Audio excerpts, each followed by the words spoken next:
All right. The next two chapters are going to cover sensory systems.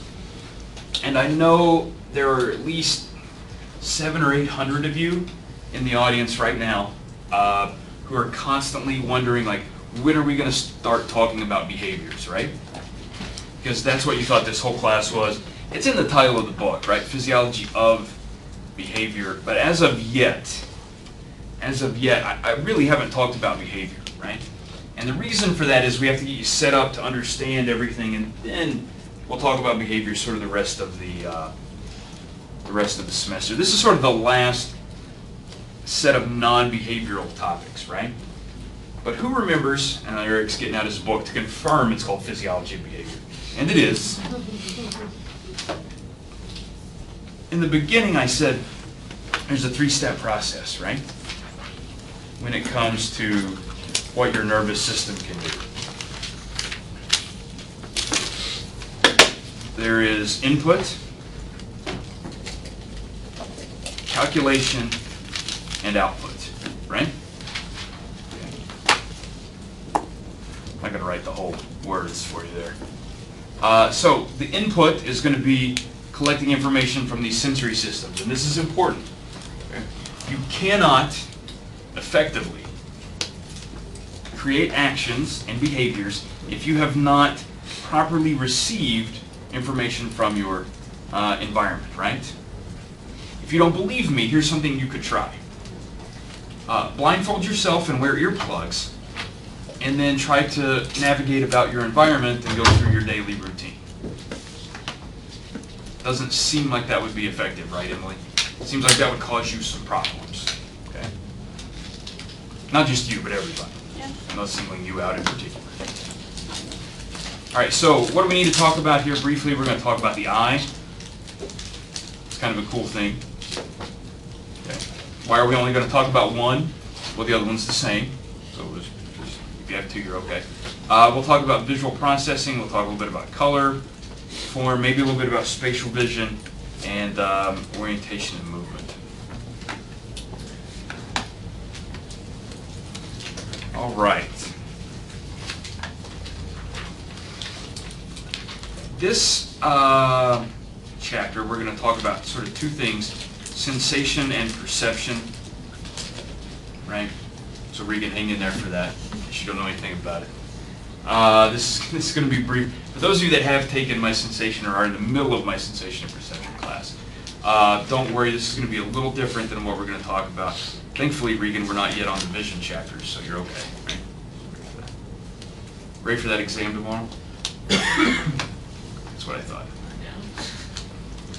Sensation is how we detect stimuli, right? So this is that sort of stimulus-receptor interaction. Perception is how we interpret that, right? So this is sort of an important point that I want to make. We talked about light earlier, and we talked about colors. Light waves are not actually colors. We perceive them as colors, right? So they're just a measurement. So if it's 500 nanometers or 600 nanometers or 700 nanometers wavelength of light, that is not any particular color. That's just a wavelength, and we can measure that. Now we perceive that as a color, right? And so that's sort of our interpretation of that wavelength. That'll make more sense later, or less sense, one of the two. Jason, I promise it won't make exactly the same amount of sense. If we are going to describe color, or we are going to describe light, for example, we're going to use sort of three words. One of those is going to be hue. It's going to be the dominant wavelength, right? Whatever the dominant wavelength is in that particular color that we're perceiving. We can think about brightness or intensity. And the other thing we might think about is saturation or purity. Okay. Pink is a great example. How many of you are familiar with the color pink? Great. You guys had the same cheap box of crayons I did. Didn't have a pink. I don't know. So the color pink, Abby, that's really, if you want to think about what's the dominant wavelength there, it's going to be red, right? It's going to be the wavelength that's going to be perceived as red. We'll talk about that in a moment. But it's sort of what we call desaturated, right? So it's not completely that dominant wavelength. There are a bunch of other wavelengths in there. as well, which kind of dilute that and make it pink, right? If it was a pure red, then we would think about that as maybe only one wavelength, right? Okay, so it's not going to be desaturated or impure. Well, that seemed like I was really disparaging on the color pink as being impure, right? It was like, it was a real value judgment I put there on the color, and I didn't mean to. All right, this is some basic information about the sensory process. For most of our sensory systems, we're going to have specialized receptors. These are neurons that are designed in a particular way that can detect a particular category of physical events. That seems a little confusing. But if we think about this for a moment, in the eye we have photoreceptors. Those photoreceptors specifically detect light. Okay. In your ear you have things called hair cells. They specifically detect sound waves, right? On your tongue you have taste cells. They're located in taste buds. They specifically detect what we call tastants, which are molecules in foods, right? Things that you can taste. In your nose, right, you have olfactory cells. Again, these olfactory receptors detect molecules that are floating in the air, and then you can perceive that as an odor. How many of you remember the time I told you your brain runs on those electrical signals? Right? How many of you know that wavelengths of light are not electrical signals? So somehow we've got to get that wavelength of light into an electrical signal in order for our brain to understand that, right? And that process is called sensory transduction. It's actually an important process. It happens for every single sensory system, okay? Because we have to convert everything into electrical signals in our brain. Okay, there's no way around it.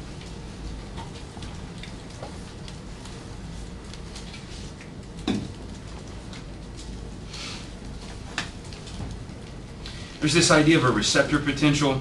It's what we call a slow graded potential. You guys remember that action potential? It kind of went like this, up and down, right? It was just like super fast. These graded potentials are slow. They're up and down, right? They're not these all or none events, okay? So we're going to be getting excited a little bit, but maybe not so excited now, right? And so then we can measure activity that way. Is that like the precursor to the threshold? It is, but we'll never, in most of these cells, we'll never get an action potential. So you're never going to get to the point where a photoreceptor is going to fire an action potential. Okay, they don't have the components to allow that to happen. We'll talk about that in a moment. So they're never going to get to that threshold and fire an action potentials. All right, here's the electromagnetic spectrum. This is condensed, so this isn't to scale. These are the different wavelengths of what we call the electromagnetic spectrum, right? How many of you are familiar with television or radio waves? How many of you remember the days we used to have an antenna for your television, right? You've seen it on TV, right? Those old TV shows where they had an antenna. Your radio still works on this concept, right? Then you have radar. Who loves radar? I mean, it's great if you're, like in an airplane and you don't want to run into another airplane. Radar seems like something you should have. Okay. What about infrared rays? Who loves infrared rays? Who wants a story about pit vipers? That got somebody's attention, I tell you that. So why do they call them pit vipers? They call them pit vipers because they're really great if you dig a pit and throw people in there with them. That's the most fun thing you could know. They're called pit vipers because they have infrared sensitive pits kind of back on their heads a little bit, right? So there's this guy in Germany. This must be like the bravest and or craziest research guy in the world. And what he does is he's really interested in these sort of like weird sensory processes, what we would say weird, because humans, just in case you want to know, do not have infrared sensitive pits on our faces. Okay? It'd be cool if we did, right? I guess it would be cool if we did. I don't know. Eric, you're thinking about that, right? That could come in really handy. Special operations. Right, it could come in really handy in a select group of individuals. The average person does not need that. But some people do, right? I can see where that could be helpful. So, here's what this guy does with these snakes. He grabs a pit viper by the neck, which is anywhere. You know, Eric thought that was funny. For those of you that don't know about snakes, they've got a head and then like the rest is tail. Some people are not that familiar with snakes, so I just want to give you that heads up. So he'll take the snake and he'll wrap electrical tape around its eyes. That really is great for the snakes. Love this. So he wraps electrical tape around the snake's eyes, right? So the eyes are covered. And so, how many of you have ever wrapped your face in electrical tape? Nobody's going to admit to that. I know at least one of you has. Electrical tape is opaque and it's black, right, Celine? So it's like that black tape you can't see through. It's kind of rubbery. That's electrical tape. He'll wrap it around the eye so that the pit viper can't see. Then he'll put it, like carefully, I think you chuck it so it doesn't bite you. He'll put it back in its cage, and then he puts a rat in there. Pit vipers, by the way, they eat rats. That's kind of how things work. What that pit viper will do, now this is a blindfolded pit viper. Guess what it'll still do? Wham! Right on that rat, because it's still using those infrared pits, right? And it can still track the movements of the rat in its cage using those infrared sensitive pits. That's pretty awesome. No, nobody. Well, I think it's a pretty cool story. I'm wondering how because I'm sure he didn't do it, but I'm wondering how he convinced a student to wrap the electrical tape, because that's a student job. That's not a research professor job. I'm going to tell you that right now, man. That's a grad student's job, wrapping electrical tape around a snake's head. I can just imagine advertising for that job, right? $12 an hour, wrapping electrical tape around snakes' heads. I don't know. It's just, anybody going to call that phone number, rip off the little tag? You see that posted on a bulletin board? Do you ever want, Emily, to like make an advertisement like that and just put your phone number on there to see if people call? It's like I could think of someone who would probably call. Yeah. Like if you were like, you can wrap snakes with electrical tape. It's exciting. So that's infrared. Also, how many of you love remote controls? Everybody loves to get up, walk all the way across their room, and turn the channel up, right? Yeah. Actually, remote controls run on infrared signals. Just as a heads up, they used to run on frequency. They had like different high frequency pitches. And that's what would cause the channels to go up or down. Some people complained that was bothering their dogs. There's a little remote control history for you here.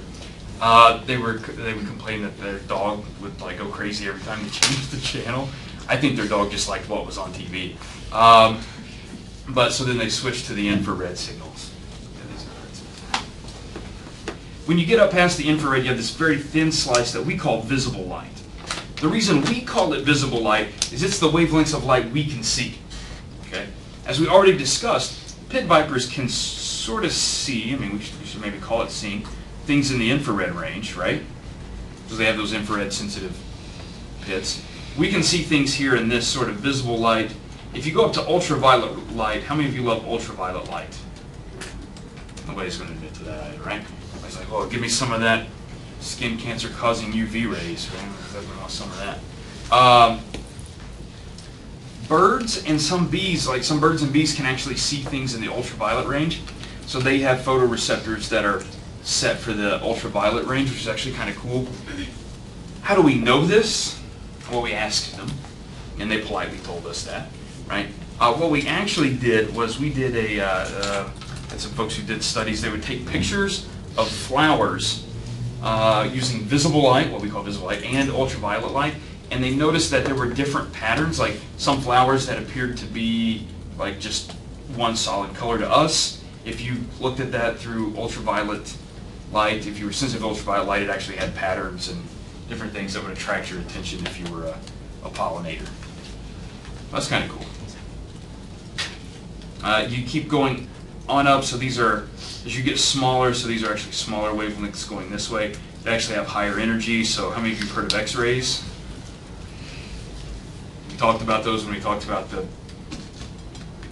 computed tomography scans, right, CT scans, but most of you probably had an X-ray sometime in your life. If you haven't, keep up the good work, or live a little harder so you can have some fun. Trying to think of the reasons I've had x-rays. Some of them have been for some fun things I tried. You know, like, you try to do a skateboard trick or, yeah, I don't know where your mind was going. And then you keep going up from that, and then you get these awesome things called gamma rays. Those will turn you into Mark Ruffalo if you get exposed to those. So that's to look forward to, Jason. I thought that was funny. No, no. I didn't think Lou Ferrigno would. I didn't think you guys would know Lou Ferrigno. I don't know if I know who Mark or whatever. You can't win. I can't win. It's like Edward Norton. Can I yell at Eric Bana just randomly? I think that's the list, right?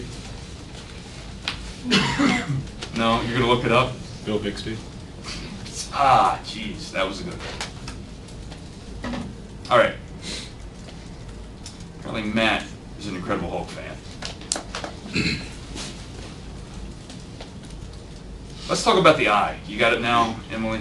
Yeah, it clicked. Okay, it clicked, yeah. Yeah. IMDb will do that for you. Makes a lot of things click. Let's talk about your eye a little bit. Your eye is pretty awesome, actually. It is a specialized device for collecting light, right, and processing that light. So that's pretty cool. At the back of your eye, you've got a thing called the retina. Okay? This is super cool. It's actually neural tissue. And it's actually neural tissue you can see, not your own. I mean, you can sort of, but don't worry about that. But you can see someone else's retina without actually like cutting open their eye, which is really nice. How many of you have been to the eye doctor? Yeah, I can see that a number of you have been to the eye doctor, based on the fact you're wearing what I'm going to assume are non-fashion only glasses. Your eye doctor has got that device where they like shine a light in your eye, they take a look, right? And they're actually looking at the health of your retina, right? To see if there are any problems with your retina. There are some serious things that can happen to your retina. Folks who are diabetic have to worry about problems. You guys have heard of macular degeneration, right? So that's sort of an issue. Your retina can become detached. That's kind of scary, right? Because if that guy becomes detached and you don't get to see out of that eye anymore. So you got that. So don't go like slapping yourself in the side of the face. That's kind of a bad idea. So you have these photoreceptors that are on the back of the eye. They're going to collect wavelengths of light. Now you have 4 different kinds of photoreceptors. We'll talk about those. They're sensitive to different wavelengths of light. Okay, so we can kind of pull out particular kinds of wavelengths of light. They are the ones who are doing that transduction process. Okay, they're taking that photic energy, they're taking that wavelength of light, and they're going to convert that into the electrical potential, which in this case is going to be the receptor potential, right? It's not going to be an action potential, but it's going to be that slow, sort of graded up and down process. I said you had 4 kinds of photoreceptors. They usually break them down into 2 groups, right? One group is going to be the rods. Okay. They call them rods because they're shaped like rods. We'll see that in a moment. They're sensitive to like low intensity light. These are ones that are going to be used in low light levels. When is a time when you've been exposed to low light levels? Probably like 12 hours ago when it was dark, right? I don't know how many of you were up at 5 a.m. Let's go back like some of you. Regan apparently was. The only reason you should be up at 5 a.m. is if you've not made it to bed yet. The only reason you should like be asleep and then get back up at 5 a.m. That seems harmful to your body. Remember, that's what killed Descartes. Getting up early. So, we're going to do, have that low intensity light. Works at night. How many of you have ever been in a dark room? How many of you have ever been out at night and thought you saw something? And then you looked at it and it disappeared, and you looked away and it came back, and you were convinced, Abby, it was a ghost. Not you, other people are, right? The reason that happens is the way that your retina is structured. You've got rods and you've got cones. There are 2 kinds of photoreceptors. Your rods, again, they're going to be low light levels. So that means cones are going to be they're going to require high light levels, right? So like daytime or in a room where there are a lot of lights. Okay. What's sort of the second cool thing about this is they're in two different locations in your retina, Colin. The cones are exclusively at what we call the fovea, right? And that's the center part of your retina. It's off center a little, don't worry about that. It's the part of your retina where you try to put things. So if you want to read, how many of you have ever read? That's what I thought, 3 of you. It's probably an overestimate. Somebody got confused and accidentally raised their hand. So you want to read, and you want to, nobody reads holding paper out here, right? So you don't want to read in the periphery, you read in the central vision, right? Eloise, if you're in the batter's box, where do you try to look like at the pitcher, right? I mean, you're not going to like look over at the coach while the pitcher's right? Because you can't. That just, it's not going to work, right? You want to put central vision, right, on the action, on what's important. So at night, that's what's going to be your reaction. If you catch something out of the corner of your eye, you're going to turn your head. You're going to move your eyes over to that, right? The problem is you don't have any rods in the center of your vision, in that fovea, right? And so at night, when you shift your eyes over, you're not going to be able to see anything because your rods, which are the only ones that can work in low light levels, are all in the periphery. They're not in the central vision. When you put central vision on something, it'll disappear. Then when you look away and you see it out of the periphery, right, out of the kind of the corner of your eye, so to speak, you're putting it back on your rods, right? And then your rods go, hey, there's something there, and then you go, oh, well, geez, I got to look at it. And then you move your fovea back over, and your fovea's like, well, I don't see anything. And then you do that about 3 times, and again, you've decided it's Jacob Marley. It's the only thing from Charles Dickens worth reading. Yes, that is A Christmas Story, by the way. Was that your question, Matt? No. One of many. Okay. Can you have the rods and cones, or individually, can you have them oversaturated to the point where they can't function, like snow blindness or something? We'll talk about that because that does happen. There's a thing called like bleaching. Yeah. We'll talk about that in a moment. No, we're getting there. But that does happen. They can be. Well, because we've got to talk about the dark current first, which is really, really thrilling. It sounds really sinister. It's kind of cool. All right, questions about rods and cones? But Matt, that's actually a good question. No? Brilliant. Hey, look at that frightening thing. That's a little, right? This is your eye. Your eye's actually pretty big, right? I mean, you don't see much of it. You've got things like eyelids. How many of you know you have those? Yeah, if you want to know if you have eyelids, close your eyes and then poke yourself. If it doesn't burn, you've got eyelids. It's always a good test, right? You've got some muscles that move your eyes. We'll talk a little bit about eye movements with these muscles. You've got like 6 eye muscles. Move your eyes back and forth, up and down. Move in circles. Cross your eyes, right? You do all kinds of stuff. There's some important parts of your eye we should talk about. First part here is the cornea, right? Cornea is means horn, sort of, right? It's made out of this like hard substance. It's like the outer part of your eye. How many of you have ever worn contacts? Yeah. So when you're putting in those contacts, it's going to ride on the cornea. Okay. I'm not going to ask this question because I don't think it applies to any of you, but I'll ask if you've known someone who's had cataracts. Yeah, right? I mean, you've probably not had cataracts because you got a few decades before you got to worry about that, right? Cataracts are, you can get like clouding and things, and they'll shoot you with a laser in the eye. Clean that up. So we've got to get through the cornea first. There's a pupil. How many of you know about the pupil? That's that dark spot right in the middle of your eye that gives people a doorway to your soul. There's nothing back there. I didn't mean that metaphorically.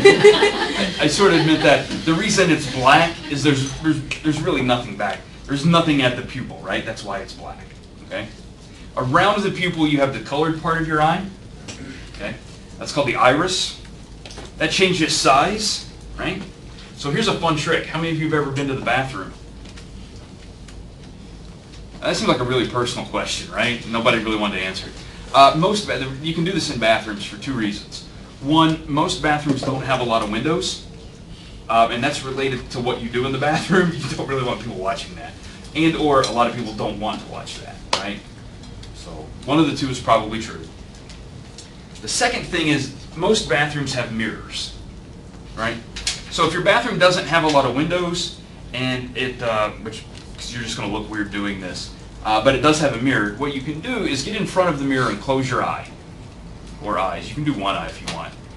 And what you do is, you see, it's kind of, for a few minutes, and I know it looks weird, right? So you kind of this intimate moment with your mirror, and then open your eyes, or one of your eyes, and what you can see your pupil do is go, it'll shrink, right? And the reason it shrinks is because your pupil wants to be, it regulates how much light enters your eye, like enters to your retina, right? And if you have a lot of light coming in, your pupil is going to shrink. If you don't have much light coming in, your pupil is going to dilate, right? So it's going to constrict or it's going to dilate. And that happens fairly rapidly, okay? And you can actually watch this happen, so it's going to be fun homework for you. How many of you are going to go home and do this? Nobody. Matt's like, nope, definitely not doing it. Not even trying. But you can see your pupils actually change diameter, which is actually kind of cool. So we're going to change the diameter of our pupil. Now, why would we want to do this? Why wouldn't we just always leave our pupils wide open to let in as much light as possible? Well, Matt, you've already touched on one thing there, and that's like sort of overexcitation, oversaturation, right? That's one thing. The other sort of issue here is related to visual acuity, right? And by visual acuity, I mean how sharp are the things that you see, right? Is there any fuzz at the edges, okay? So those of you that wear glasses, you probably wear glasses for a variety of reasons. Mostly at this point in your life, they're probably going to be related to visual acuity issues, right? So if you don't wear your glasses, things look a little fuzzy. And when you do wear glasses, you get a sharper image, right? Okay, so that's how this works. So what creates this sort of fuzz is, at least in your eye normally, is related to the pupil size, right? So when the light comes in, if it hits the edge of the pupil, it's going to scatter. Instead of being a straight kind of linear one-to-one representation, it's going to create a little fuzz, right, on the image. It's kind of like when your projector's just a little out of focus, right? It's a little fuzzy on the edges. If your pupil is huge, that diameter is maximum, right? And that's the most opportunity for light to be fuzzy. If your pupil is smaller, then that's a smaller diameter, and so fewer light molecules are going to be scattered. And you'll actually get a sharper image with smaller pupils. But you don't want super small pupils, because then when the light levels go down, you won't be able to see anything. So you've got to kind of adjust and balance, right? So that's pretty awesome. So once we get through the pupil, then we go into the lens. Have any of you ever dissected an eye? Well, Eric, what have you not dissected? Don't ask that. Don't ask that. That's a short list, right? And then we'll think weird things about you. So there we go. So Emily, you've dissected an eye. Do you remember that part that looked like a butterscotch candy? Yeah, that was the lens. You didn't eat it, did you? No. Good. Okay. So there's this relatively firm, hard part. That's the lens. For most of the people in this room, your lens is fairly flexible. Okay, and you can change the shape of that quite easily. Okay, there are some of you whose lens is probably not as flexible as others. And so just to give you a little preview, it gets less flexible the older you are, right? And so guess what you all have to look forward to? Your eye's not working as well when you get older. So, woohoo! Who's excited about that? Nobody. Nobody gets excited. Wow, I can't wait until I can't see, right? My mother-in-law, I remember a few years ago when she really needed glasses and wouldn't get them. And she would start, and so you may notice this with your parents. They'll start holding them when you go out to dinner with them, right? do you care to hold this for me, this menu, just so I can read it? It's like my arms aren't as long as they used to be. I can't hold the menu far enough away. Anybody seen their parents do that one? That's how you know it's like time to get glasses. When your arms are too short for you to read the dinner menu, go see your eye doctor. It's just Eric, do you see people do that? Sure. Sure. We won't talk about it. You've never done that, right? Yeah, that's never happened. Hold that way up. So there you go. That's something to look forward to. Even for those of you that don't wear glasses, if you live long enough, you'll probably need them. Yes. If you're like nearsighted and you can only see things up close, then like as you get older, wouldn't your eyesight actually get better? Briefly. Okay. Works for me. So you've got like 3 weeks there. Hang in there for it. Jason, why are you laughing? At least she came to the right classroom. So for those of you that don't know, Jason walked into the other classroom because there's another one next door. And he actually had this moment of doubt, like he thought he was in the wrong classroom. And then someone behind him informed him, no, that was the correct classroom and he should just go on in. And so he did. That's what he gets for trusting me, the one who told him to go in. It was pretty funny. You won't make that mistake again. I mean, like listening to me. I don't know, sometimes I have another class that's actually in that room, and so occasionally I forget which day it is, and I do like poke my head in. It's like, oh, I don't know these people. I mean, I do know those people, but they're not my class. Yeah, I was a little late today because I went to the completely wrong building because I thought it was the wrong day. Oh, well, see, so at least, Jason, you were in the right building. Step one. I mean, you were only like 3 feet off. I was only across campus. Oh, thankfully it's a small campus. Yeah. All right, so lens, your lens, and some of you are born with eyes that are too small or too big for your lens. So that's a problem too. So for those of you that are nearsighted or farsighted already, that's because your lens shape does not match the size of your eye, right? And so what you're doing, this is kind of interesting, Abby, what you're doing is you're actually focusing, instead of focusing here at your retina, you're focusing either in front of it or behind it. And so when the light actually gets to your retina, then it's out of focus, right? So if you think about, this room doesn't have a projector, but if you think about those rooms with projectors, right, and you can adjust the focus on that, right?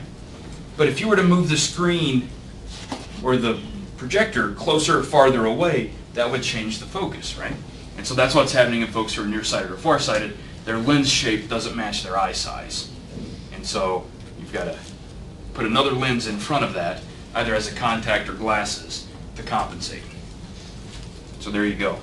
Hyperopia and myopia solved. And then you can get trifocals. Yeah, Matt? How That's is what that my dad wears now.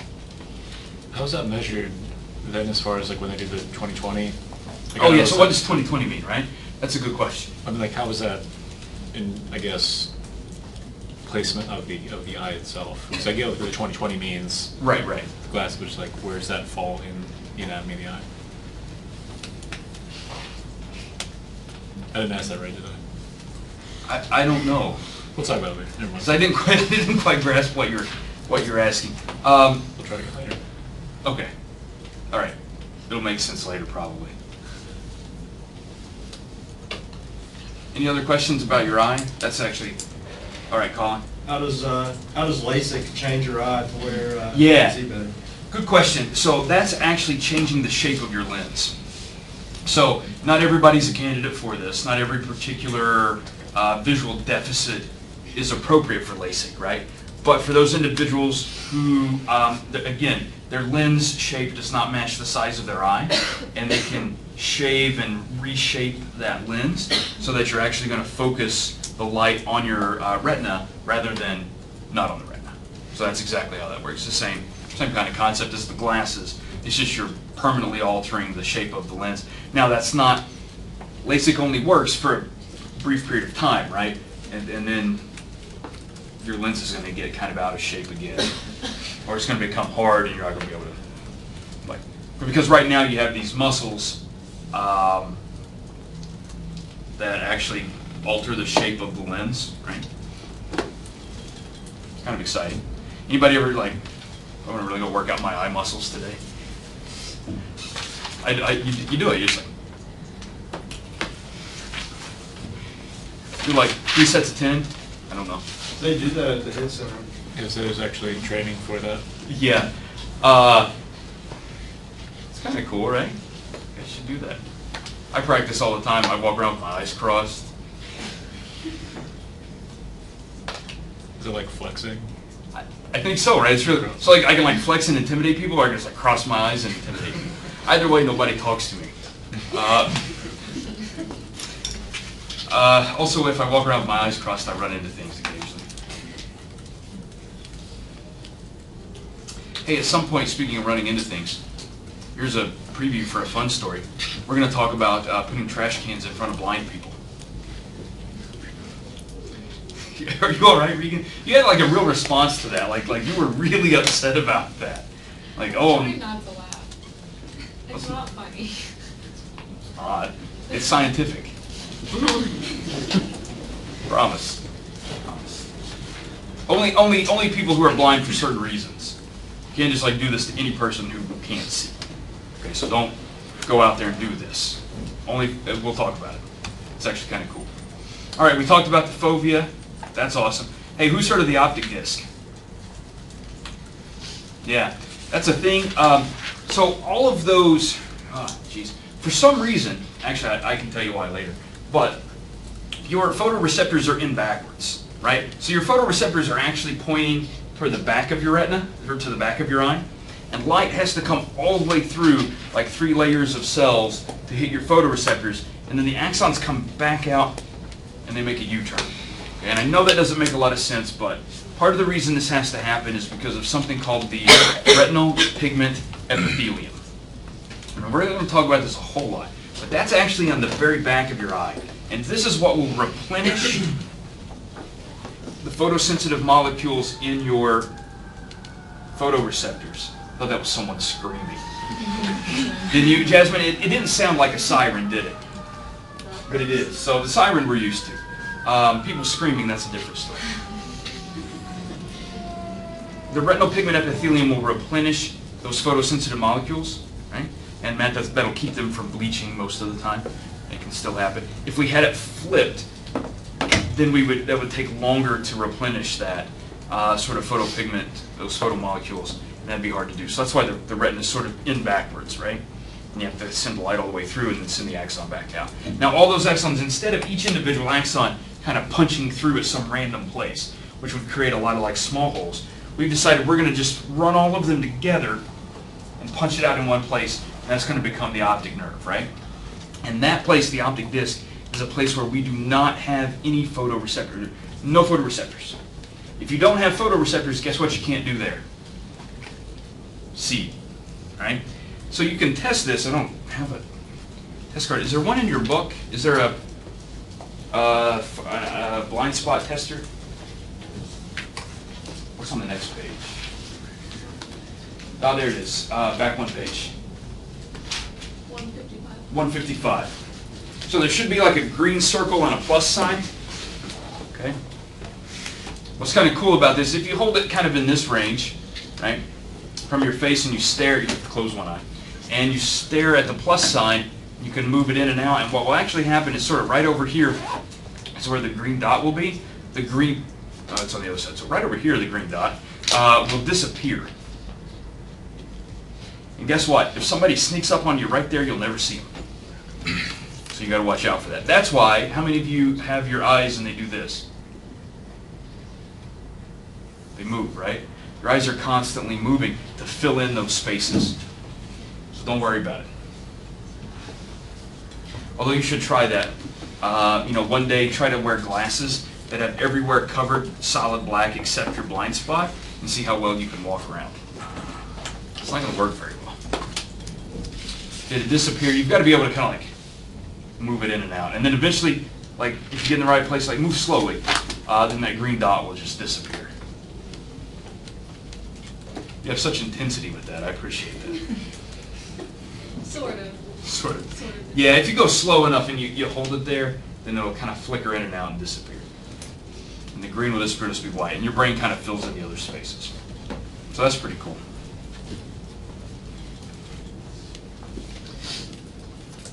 Aside from the photoreceptors, there are a number of cells in your retina. that are going to be handling information. Okay, we're not going to spend a whole lot of time on these, but we need to get information from the photoreceptors to what we call our ganglion cells. These ganglion cells are the first guys that are going to fire action potentials in the visual system, right? Because the photoreceptors aren't going to do it, and neither are what we call the bipolar cells, which are the cells connecting the photoreceptors to bipolar cells to ganglion cells. Now, in between these, we have two layers of horizontal cells, which go in between the photoreceptors and the bipolar cells, and then the amacrine cells, which go in between the ganglion cells and the horizontal cells. These guys do a variety of things. They sample information from neighboring photoreceptors. They do this process called lateral inhibition. So if one photoreceptor gets excited, it kind of turns off the other photoreceptors around it, so we can get us a nice, very specific and detailed image of the world, okay?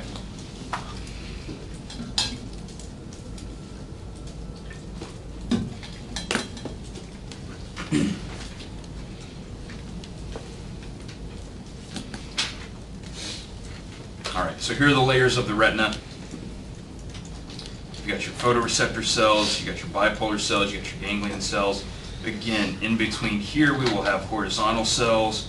Here we will have amacrine cells. Notice this is in backwards because this guy is the retinal pigment epithelium. Light comes in, corneal lens hits your retina. You send it back out, all these axons, out the optic nerve. I have one serious complaint about this. And I'm going to point this out every time because this could have been fixed, Eric. Could have been fixed. They didn't, and they never do, because it really upsets me. Rods and cones are only next to each other in one place. And that one place, Celine, is where the fovea meets the periphery, right? They're not going to be intermixed. And so when you see these, and you see, here's rods, there's a cone, some rods and a cone, that's not cool. Because that's not the way it's organized. On top of this, this is even worse. I know this is really bothersome to me because they could have fixed this. You actually have more cones than you have rods. Because they're all jammed into that high acuity spot in the middle. You have a lot of cones. If you look at this, you would have the impression that you have fewer cones than rods, right? Because you only see like 2 cones and, what, 8 or 9 rods. And that's not at all the case, okay? You have more cones than rods, so keep that in mind. And all the cones are in the middle, and there aren't rods stuck in between. There are some rods that will be next to each other at that transition from fovea to periphery, but that's it. Nowhere else will you find rods and cones next to each other. So that's sort of bothersome to me. Oh, there's your blind spot test. Won't work up here, so don't try it. Okay, because not everybody can get up and walk back and forth until it disappears. Again, this is bothersome. They did it again, Eric. Intermixed those rods and cones, and we know that didn't happen. There's your bipolar cells. Light comes in. It's just another image to get you to have an idea of what's going on here. Okay? Not a big deal. Don't worry too much about this. Basically, light's going to come in. Your rods, they have these photopigment molecules. That photopigment molecule is going to, essentially what happens is it's sensitive to certain wavelengths of light. When light hits it, it flips it into a different orientation. So it's going to change the shape of it. It's going to cause the release of a neurotransmitter, all kinds of fun stuff. Don't worry about it too much. We're not going to ask you too much about that. This is kind of exciting, though. This is the dark current, which I always thought if I ever start a heavy metal band, we're going to call ourselves the dark current. Because I think that's, right, Travis? I mean, that's like an appropriate name. The dark current is essentially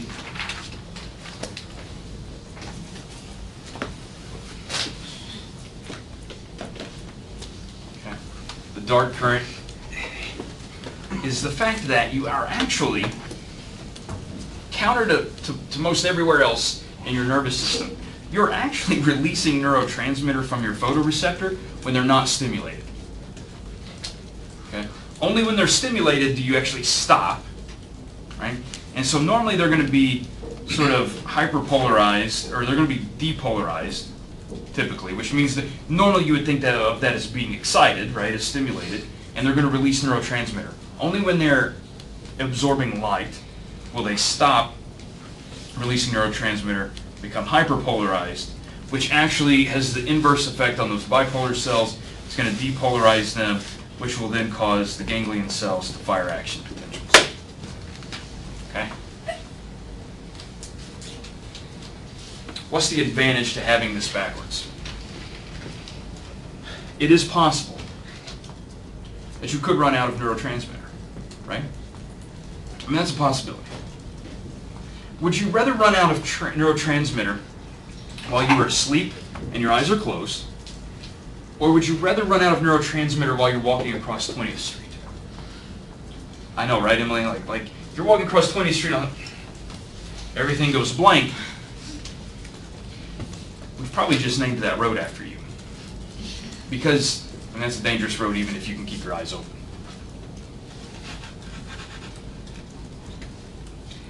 Would you start seeing things if you just had your eyes closed long enough? Possibly, yeah. Of course, if you're asleep, the only time you're going to have your eyes closed an extended period of time is you're going to be asleep. And at that point, your brain's actually disconnected from any sensory sort of input there, so you don't really have to worry about that too much. But yeah, that could be a possibility. Because you could, it's not likely, but you could run out of neurotransmitter, and then your bipolar cell, or at least some of your bipolar cells, would think, oh, I'm excited, so then the ganglion cell is going to fire an action potential. Now, it's not going to be in any coordinated fashion. It's not going to be a lot of them at once, right? It's just going to be these little random firings. Yeah, that is something to think about.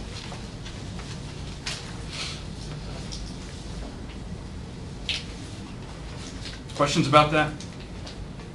I don't know, I think that's kind of exciting. All right. What about receptive fields? What are receptive fields?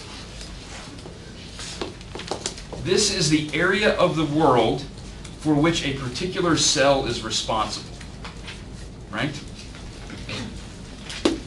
Eloise is a center fielder. You are responsible for a certain part of the field, right? And that's it. And we could call that your receptive field, right? We can imagine you are a cell in the retina, okay? And you are responsible for that visual space, for that space of the world. The left fielder is responsible for a different space. The right fielder is responsible for a different space, right? All of the cells in your retina and anywhere else in your visual system are going to be organized in the same way. They're only going to be responsible for a small bit of the visual world, right? And we can see, depending on you probably 175 degrees or so, maybe most people can't go all the way out to 180, right? You can't do that. But let's say 175 degrees is a pretty good estimate. Maybe give or take a little bit, sort of depends on, you know, I don't know. If you wear blinders, that's why they put blinders on horses, right? So they can't see what's next to them. Anybody into horse racing? Almost? Like you're almost, or are you just moving? Almost. Almost into horse racing? It's okay.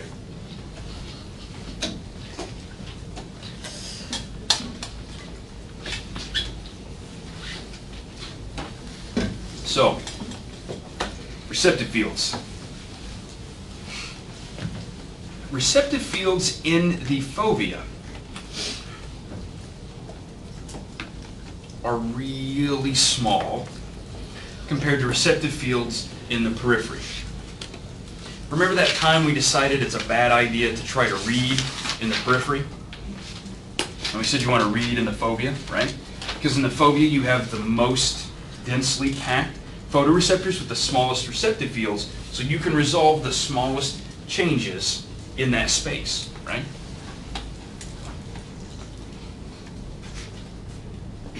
Don't worry too much about eye movements right now. All right, here you go. So, they did it right. Well, they did it wrong this time too. I'm just going to fix it. Let's make all of these rods.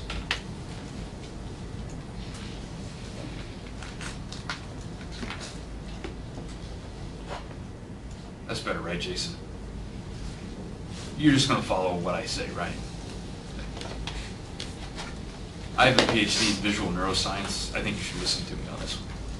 I know what I'm talking about.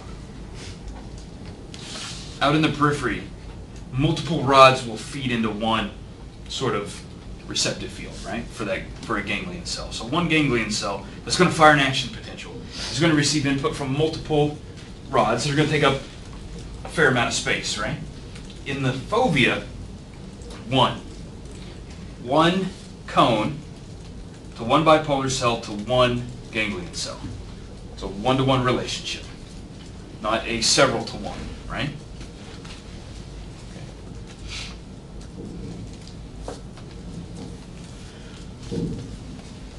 If you have that several to one relationship, the information you get is a little fuzzy, right? Okay. So what if I was trying to track, let's see, I want to figure out how hungry everybody is in class. Okay. So apparently some of you are hungrier than others. So we got that. So if I were to ask each one of you individually, then I'm going to get some hunger rating on a scale of 1 to 7, right? We're going to do 1 to 7 because that's a number you can all count to. If I were to say, I'm not really interested in this half of the class as much, so 5 of you are going to have to go together and average out your hunger ratings, okay? And so all 5 of you here are going to put together, and then 5 of you here. That's going to average things out, right? Maybe some of you are really hungry and some of you are not so hungry. It's going to come out to like, an average hungry. But over on this side, I'm like, well, I actually care about you people more than I do the other folks. I'm going to ask each of you individually, okay? And then I can get this really detailed information, right, Eric? And so then I know how hungry each individual person is, and if I was going to distribute muffins, let's say I had it. Always I don't have muffins. So say I had a bag of muffins for some reason, because they always come in bags. Then over here I would go like, well, the 5 of you averaged out to a 3, so that equals to like 2.5 muffins each. I don't know, I'm making things up here, Eric. So give everybody 2.5 muffins. The problem is, you weren't very hungry at all. But Jason up here was like trying to eat his desk. He was so hungry. And he's like, boy, I wish I had more muffins. And he doesn't. But over on the other side, I'm giving everybody the exact number of muffins that they have based on their hunger level, right? So you can get a more detailed description of the world with that one-to-one relationship rather than the many-to-one, right? Now the problem with this is how big are your brains? Each of you individually, think about that. They're like this big. I don't have a lot of room in there, right? So, Alyssa, what would be really great is if like, boy, it was just like one-to-one for everything. Boy, think about all the great stuff I could see everywhere then, right? That seems wasteful. And I only have this much of a brain, so I can't cram extra stuff in there, right? So I have to be very selective. And I have to only have that one-to-one relationship where it's important. That's in that small fovea. Everywhere else I can get by with the one-to-many, right?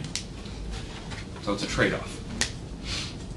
It's very efficient. It's the evolutionary strategy that was successful for us as a species. So that's the one that worked, right? People with worse visual systems, guess what they didn't do? Yeah, they didn't live. They didn't get to have sex, right? So we missed out on that. And I'm not saying people who wear glasses are less likely. That's not.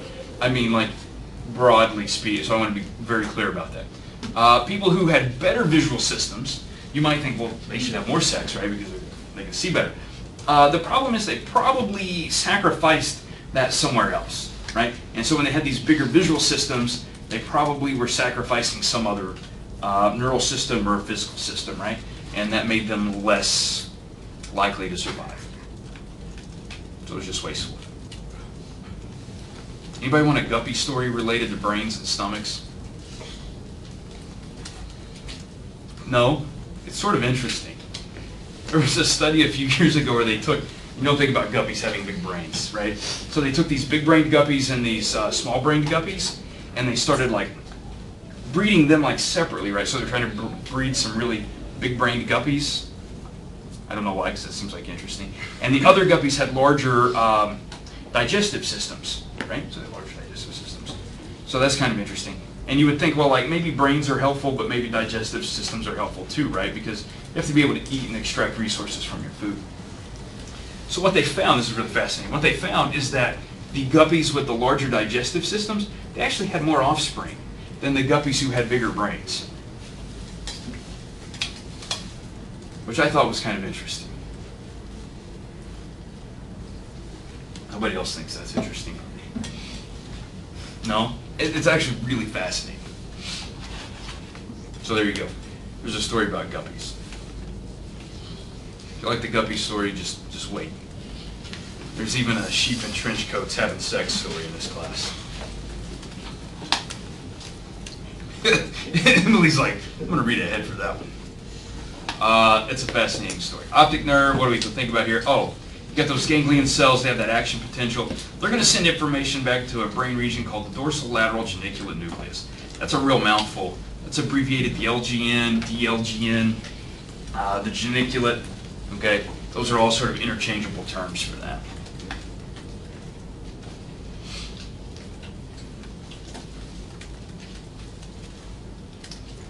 You guys ready to put trash cans in front of blind people? Ray, it's that time of day. So, here's the deal. Information from your retina goes through that optic nerve. In the middle, kind of like under part of your brain, there's a thing called the optic chiasm. That's when the nerve fiber from the left and the right sort of cross. Now, it's not a full cross. It's what we call a partial decussation. Don't worry too much about that, okay? But what I want you to know is it's really not left eye to right eye. It's left visual field to right and right visual field. They cross, right? And how many of you can close one eye at a time? Just give it a try. It'll only take you, a millisecond. You can close one eye at a time. If you close one eye, what you notice is you can see some things with your left eye over on the right side and some things with your right eye over on the left side, right? Not much, but there's a little bit of what we call the binocular area, right? That area that kind of overlaps. Okay. It's because we have forward-facing eyes. We have binocular vision, right? That's really important, Eloise, for when you're running that fish hook to go catch a fly ball, right? Okay, because you want to be able to have that stereoscopic vision, that 3D, that depth perception, right? If you didn't have depth perception and you were playing center field, that would be problematic, right? Your only strategy would be to put your back against the wall and wait until the ball landed, right? You'd have to run up and catch it and throw it really fast. And I really have a feeling that you would be on the bench most games if that's how you approach that play, right? So I wonder about this now, like, wonder if outfielders have better depth perception than infielders. You think you could check that? Like give all your teammates a vision test and see? Maybe. I'm interested in that. Give it a try. You're going to write that down, right? That's a good research project. So, crossover at the optic chiasm, we're going to go to what we call the thalamus. It's a big, broad, general area. The specific part of the thalamus we're going to is that geniculate nucleus. From there, we're going to go up to visual cortex. In visual cortex, we go like, hey, that was an apple, it was red, whatever. We do all kinds of fancy things. We'll talk about those in the future. There is some information that does not go that way, though. There's some information that instead of going to the LGN, goes through another route. We call it an extrageniculate. That's a fancy word. Goes to a place called the pulvinar, another fancy word. The point is, it's a parallel and separate pathway that will then go up to your brain in different places. All right, so what does this have to do with blind people and trash cans? Okay. Individuals who have damage to primary visual cortex, not to the retina. This is important. Not to the retina, to their primary visual cortex. Okay. Let's say you are missing your primary visual cortex completely. If I show you an object, guess what you will tell me? I don't see anything. Right? I can ask you all of these questions and you are going to report to me that you don't see anything. And largely you don't. You're missing a primary visual cortex, right? Except who remembers that parallel pathway we just talked about? That doesn't actually go to primary visual cortex. That information actually goes to another part of your brain that processes visual movement. Okay? So these individuals, they have something called blind sight. Okay? You can ask them to look at an eye chart. You can show them objects and say they don't see anything. If they have blind sight, if they have damage to primary visual cortex and nowhere else, you can ask them to walk down a corridor And you can place objects in front of them, trash cans, boxes, tables, chairs, and they will dodge them. Now, if you ask them, they will tell you they didn't see anything. But Eric, they will dodge them, nonetheless. Now, you're thinking like visual motion, it's optic flow, right? You're moving, that object's not, but it still moves across your retina. It's still visual motion, right? And so they will actually effectively dodge objects. It's really pretty fascinating. That's pretty cool, right? So you thought I was just going to be mean and put trash cans in front of blind people, right? And there's no other sensory that factors into that? Yeah. So you're good question.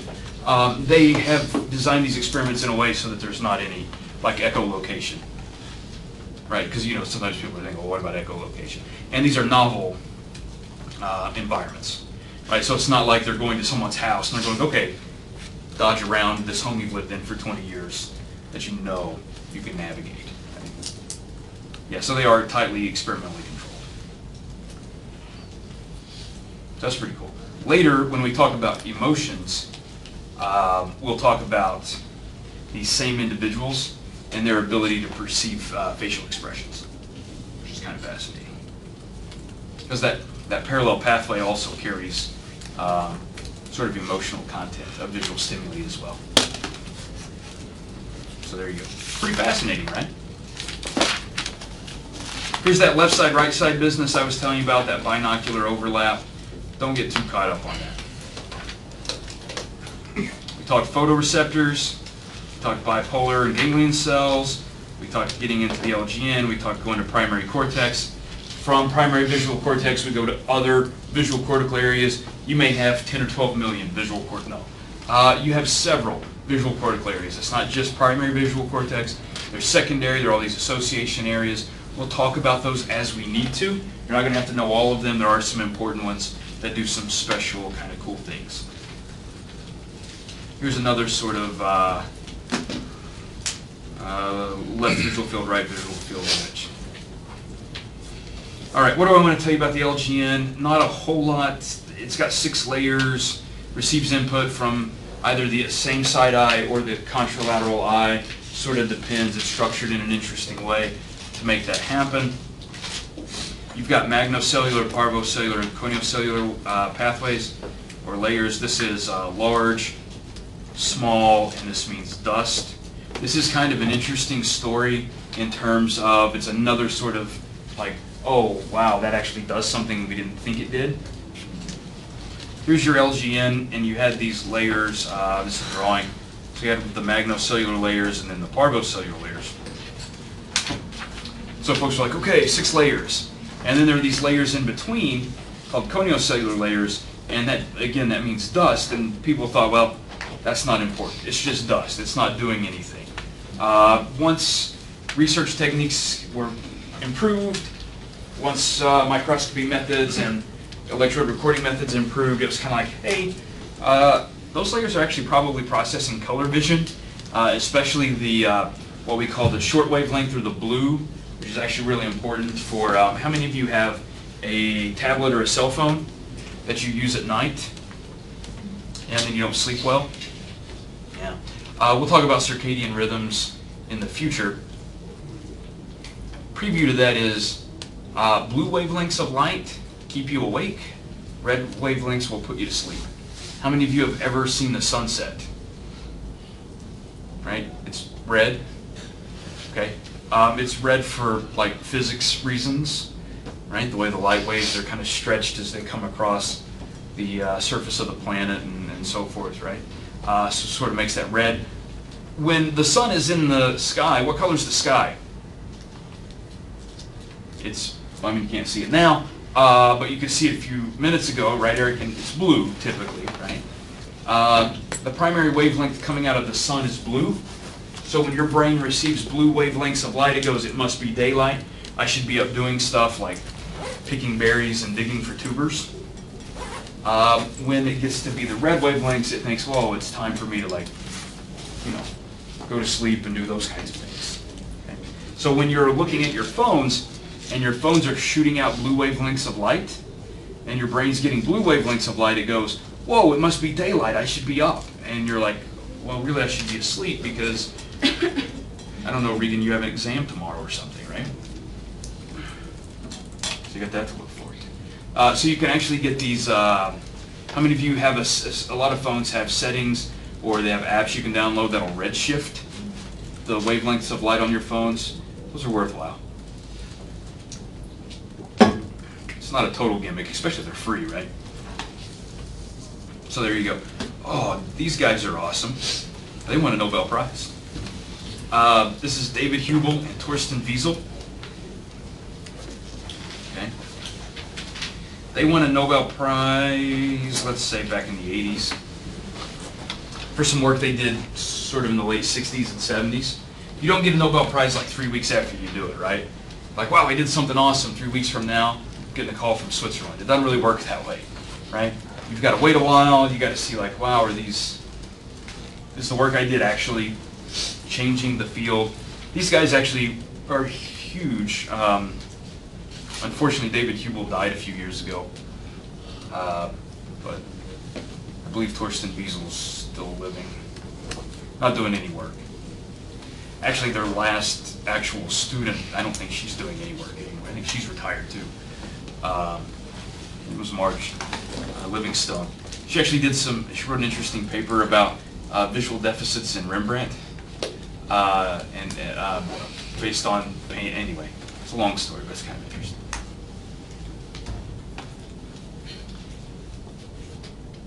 They won a Nobel Prize because they said, hey, what does your visual cortex actually do, and can we figure that out? And they did. Yeah, I know, it's pretty fascinating, right?